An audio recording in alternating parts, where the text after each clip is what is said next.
సమర్థ సద్గురు సాయినాథ్ మహారాజ్కి జై. సాయి భక్తులందరికీ నమస్కారం అండి. మన సాయినాథుని దయ వల్ల అందరూ సంతోషంగా ఉండాలి అని మనస్ఫూర్తిగా కోరుకుంటూ ఈ వీడియో ఆరంభిస్తున్నాను. ఇక ఈరోజుటి వీడియోలో మన కోసం బాబాగారు ఏం చెబుతున్నారు అంటే, బిడ్డ చూడగానే ఈ బాబా విభూతిని తాకు, నువ్వు ఎదురు చూసే నీ బంధం రాబోతుందమ్మా. ఇప్పుడే ఈ బాబా మాటల్లో ఈ యొక్క వాకు విన నీకు నీ మనసు ఎంతో ఆనందపడి ఎగిరిగంతేసే సంతోషం ఏర్పడుతుంది. ఇక ఆలస్యం చేయకుండా చూడగానే ఈ బాబా విభూతిని తాకు తల్లి. నీ మనసు ఎంతో పులకరించే మాట చెబుతున్నానని బాబాగారు మన కోసం అద్భుతమైన సందేశం తీసుకొచ్చారండి. ఆ సందేశం ఏంటి, ఏం చెప్పబోతున్నారని వినబోయే ముందు మన వీడియోస్ నచ్చినట్లయితే లైక్ చేయండి ఫ్రెండ్స్. అలాగే మన ఛానల్ కొత్తగా చూస్తున్నట్లయితే సబ్స్క్రైబ్ చేసుకొని సపోర్ట్ చేయండి. సముద్రం అన్నాక అలలు, మనిషి జీవితం అన్నాక సమస్యలు కష్టాలు తప్పవు కదా. కానీ ప్రతి ఒక్క సమస్యకి 24 గంటల్లోనే పరిష్కారం చూపే మనకు తెలిసిన ఒక గురువు గారు ఉన్నారండి, శ్రీనివాసరాజు గారు. నంబర్ 1 వశీకరణ స్పెషలిస్ట్. శ్రీ షిరిడి సాయిబాబా గారి ఆశీస్సులతో జ్యోతిష్యం చెబుతారు. మీకున్న ఎటువంటి ప్రాబ్లమ్స్కైనా సరే ఖచ్చితమైన పరిహారం 100% సొల్యూషన్ అనేది చూపిస్తారు. మీరు ఉన్న చోట నుంచే గురువుగారిని ఫోన్ కాల్ ద్వారా సంప్రదించవచ్చు. మీ సమస్య అయితే తీరిపోతుందండి. 96630644 ఈ నంబర్కి కాల్ చేశారంటే మీకున్న ఎటువంటి ప్రాబ్లమ్స్ అయినా, విద్య, ఉద్యోగం, వ్యాపారం, ప్రేమ, పెళ్లి సమస్యలు, రియల్ ఎస్టేట్ ప్రాబ్లమ్స్, విదేశీ ప్రయాణం ఆలస్యం అవుతుంది, వీసా రావట్లేదు, వీసా ఆలస్యం అవుతుంది, భార్యాభర్తల మధ్య గొడవలు, సంతాన సమస్యలు, రాజకీయ సమస్యలు, వ్యవసాయ సమస్యలు, అంతేకాకుండా వాస్తు దోషాలు కానివ్వండి, జాతకంలో దోషాల వల్ల పెళ్ళిళ్ళు ఆలస్యం అవుతున్నా, ఇలా ఎటువంటి సమస్యలకైనా గురువుగారి పరిష్కారం అయితే చూపిస్తారు. అంతేకాకుండా స్త్రీ పురుష వశీకరణ కూడా చేస్తారండి. మీరు చేయవలసింది 96630644 నంబర్కి కాల్ చేసి గురువుగారి మీద మీ ప్రాబ్లం పెట్టారంటే ఆ ప్రాబ్లం తీరిపోతుందండి. నేను చెప్పించుకొని నా సమస్య తీరి నాకు నమ్మకం కుదిరిన తర్వాతే మీ వరకు అయితే తెలియజేస్తున్నాను. ఒకసారి నమ్మకంతో గురువుగారికి కాల్ చేయండి, మీ ప్రాబ్లమ్స్ అయితే తీర్చుకోండి ఫ్రెండ్స్.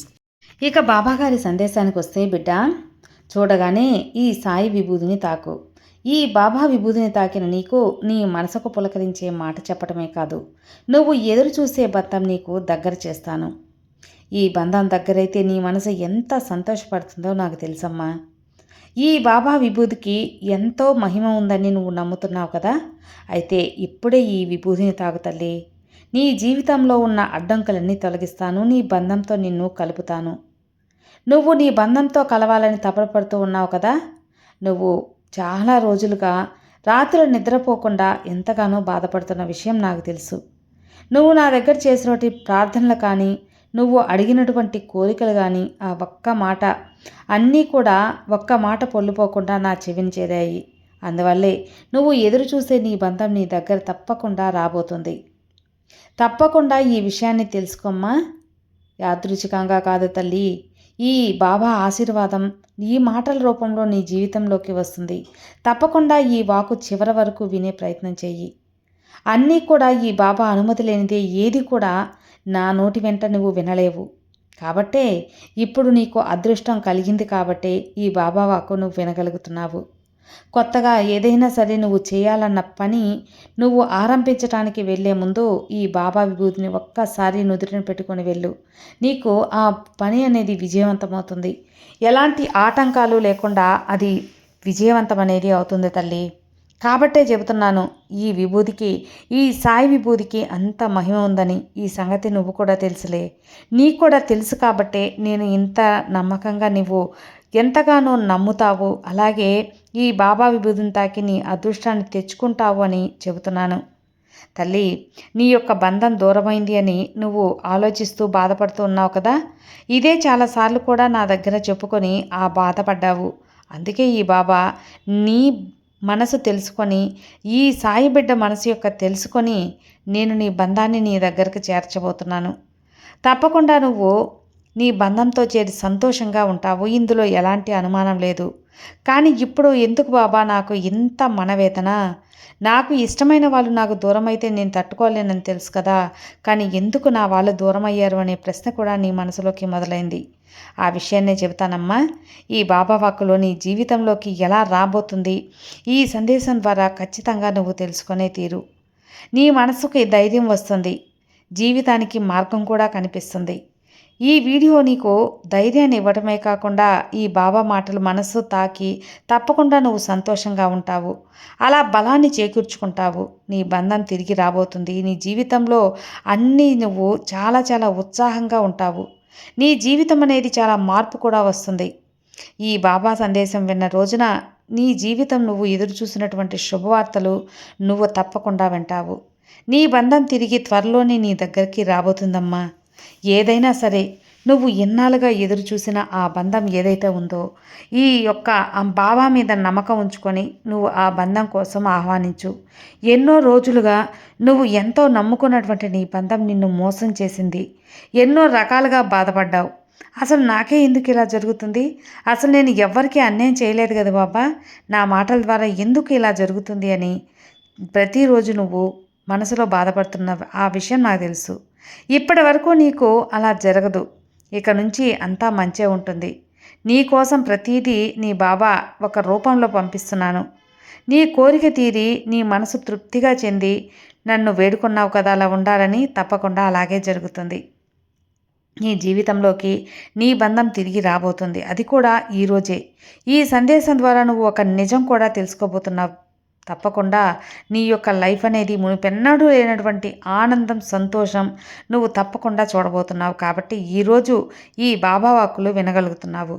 నీ కన్నీళ్ళు అలాగే నీ ప్రతి క్షణం అసంపూర్ణంగా ఏదైనా కానీ ఉండగలిగే నీ కోసం ఎప్పుడు కూడా చెప్పాలనుకున్నటువంటి వార్త ఇది. అవునమ్మా, నువ్వు ఆశ్చర్యపడతావు.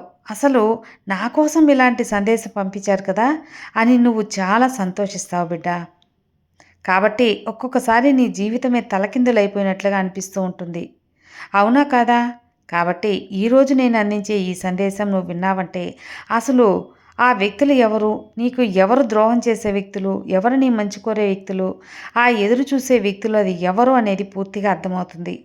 ఆ వ్యక్తులు ఎవరు అని తెలుసుకొని నిజంగా నువ్వు బాధపడతావు. అయినప్పటికీ కూడా బాధపడాల్సిన అవసరం లేదులే. ఎందుకంటే జాగ్రత్తగా ఉంటావు కదా.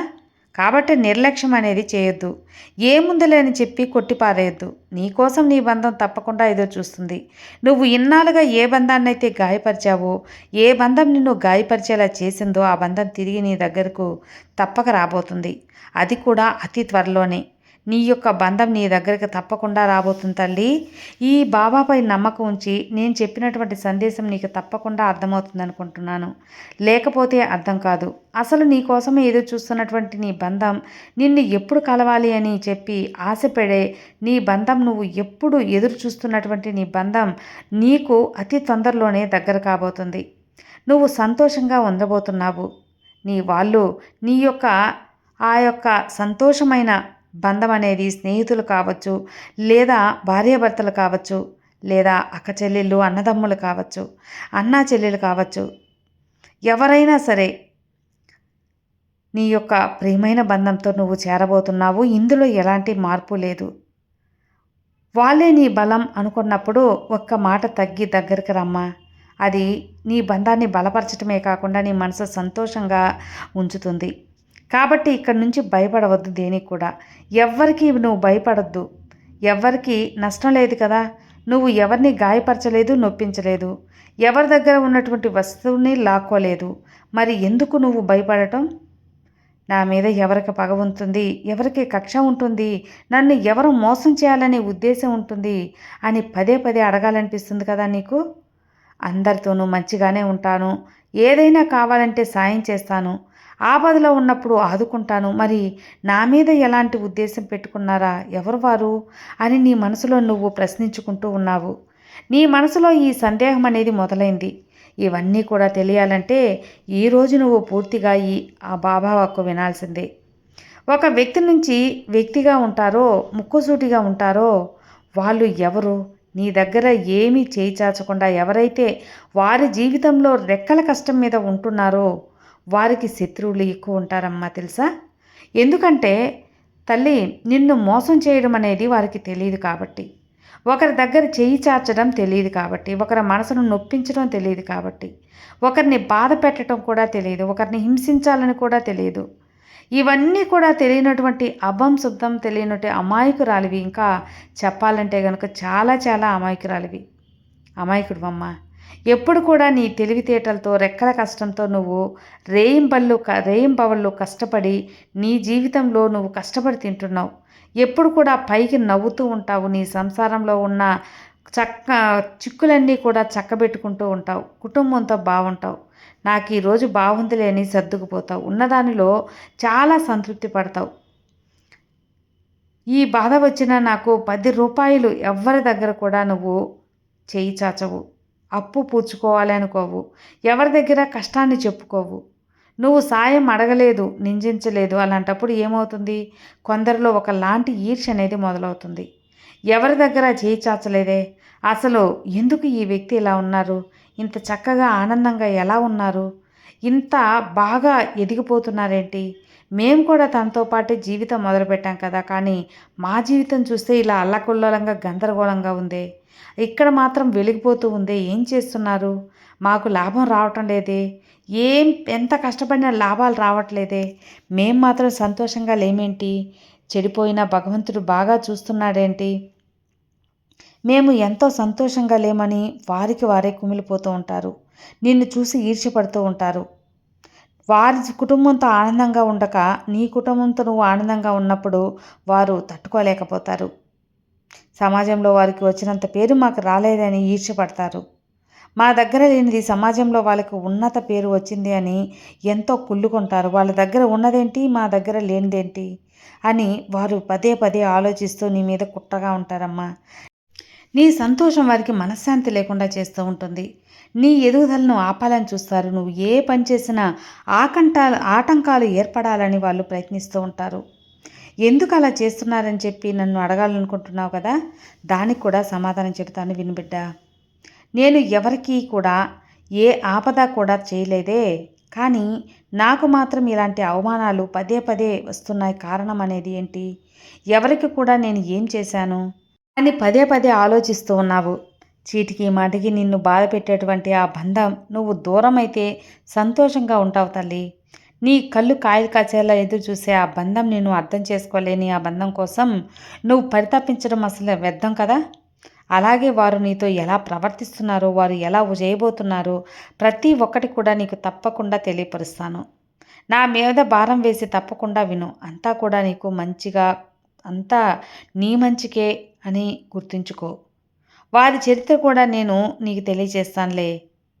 నీ ముందే తిరుగుతూ ఉంటారు. ప్రతి పనిలో నీ వెంటే ఉంటారు. ప్రతిదీ కూడా నిన్ను గమనించి చేస్తూ ఉంటారు. కానీ నీకు చెడు జరిగితే సంతోషపడతారు. ప్రతి ఒక్కటి గమనిస్తూ ఉంటారమ్మా. కానీ నువ్వు మాత్రం నోరు తెరిచి ఏది చెప్పవు. వాళ్ళంతట వాళ్ళే అన్నీ తెలుసుకొని నీ చుట్టూ తిరుగుతుంటారు. అంత చనువుతో నీతో ఉంటున్నారు అంటే వాళ్ళు వేసే ప్రతి అడుగు కూడా నిన్ను ముంచాలని చూస్తుంటారు. ఇది మాత్రం తెలుసుకో. కుటుంబంలో కావచ్చు, లేదా బయట కావచ్చు, వ్యాపార స్థలంలో కావచ్చు, లేదా పనిచేసే స్థలంలో కావచ్చు, నీ స్నేహితుల రూపంలో కావచ్చు, ఎవరో ఒకరు ఇలా ఉంటారమ్మా. వారితో జాగ్రత్తగా ఉండు. ఎలాంటి ఆలోచన వచ్చిందంటే వారు నీ యొక్క ఎదుగుదల వారికి భయం అనేది కనిపిస్తూ ఉంటుంది. నిన్ను కృంగదీయాలని వారి చేతికి అంటకుండా, మట్టి అంటకుండా నిన్ను కృంగదీయాలని చూస్తూ ఉంటారు. నిన్ను బాధ పెట్టాలని చెప్పి నువ్వు బాధపడి విలవిల్లాడిపోతుంటే చూసి ఆనందించాలనుకుంటారు. అలాంటి వాళ్ళు ఎవరో కనిపెట్టి దూరంగా ఉండు. నీ మనసు మళ్లించాలి. అందుకే ఇన్ని వాకులు నీకు చెబుతున్నాను. నువ్వు ఎన్నే పొరపాటు చేశారు, తప్పుడు దారిలో వెళ్తున్నారు. వారి జీవితమే ఒక తప్పుడు దారిలో వెళ్తుంది. అయితే నువ్వు ఇవన్నీ కూడా గమనించటం లేదు. నువ్వు చూసే ఉంటావు కదా, నువ్వు ఒక భ్రమలో ఉన్నట్టున్నావు. నా గురించి నేను చెప్పేటువంటి ప్రతి తప్పు నాకు తెలిసిపోయి ఉంటుందేమో. తనను నేను ఉంటున్నాను కదా, మళ్ళా తనతో తిరుగుతున్నాను కదా, నేను చెప్పినటువంటి గమనిస్తున్నటువంటి ఆ వ్యక్తులు కూడా భయపడుతున్నారు. ఇక ఆ తప్పులు ఎక్కడ బయట పెట్టేస్తారో అని, పొరపాట్లు కూడా ఎక్కడ బయట పడతాయో అని కూడా, నవ్వులు పాలైపోతామని, అందరూ చిన్నచూపు చూస్తారేమో అని, ఆ వ్యక్తి సరైనటువంటి వ్యక్తి కాదని మాట్లాడుకుంటారేమోనని, సంతోషంగా ఉన్నప్పుడు నా జీవితంలో నేను అనుకున్నది నేను వెళ్తున్న దారిలో ప్రశాంతంగా లేను అని అనుకుంటూ ఉంటారు బిడ్డ. వీళ్ళు నాశనం అవ్వాలి అని చెప్పి కోరుకునేటువంటి ఈ రోజుల్లో కొంత మనుషులు ఉంటారు కదా, వాళ్ళకి వీలైనంత దూరంగా ఉండాలి. ఒక భయం అనేది మనసులో స్టార్ట్ అయింది అంటే అది బాధ అనేది పెడుతూ ఉంటుంది. ఆ బాధని దూరం చేసుకోవాలి. నీ మనసు నువ్వు నియంత్రణ చేసుకోవాలి. నీ యొక్క కష్టాలన్నీ పటాపంచలు చేస్తానన్నాను కదా. ఇక్కడ చూస్తున్నటువంటి విభూదిని తాకు, ఈ సాయి విభూది. ఆ విభూది ఆరోగ్య సమస్యలే కాదమ్మా, కష్టాలు, అప్పులు, చెడు ప్రభావాలు అన్నీ నేను తొలగిస్తాను. అంత శక్తివంతమైన ఈ యొక్క విభూది తాకిన నీకు నీ కష్టాలన్నీ పటాపంచలైపోతాయి. ఇక నిశ్చింతగా ఉండు, నీకు అంతా మంచే జరుగుతుంది. నీ బాబా నీ కోసం ఈ వాకు ఈరోజు తెచ్చాను అంటే నీ మంచి కోసమే అని గుర్తుంచుకో. ఇక అంతా మంచే జరుగుతుంది. ఎప్పుడు కూడా నిజం నిర్భయంగా చెప్పు. నిజం మాత్రమే గెలుస్తుంది అని నమ్ము.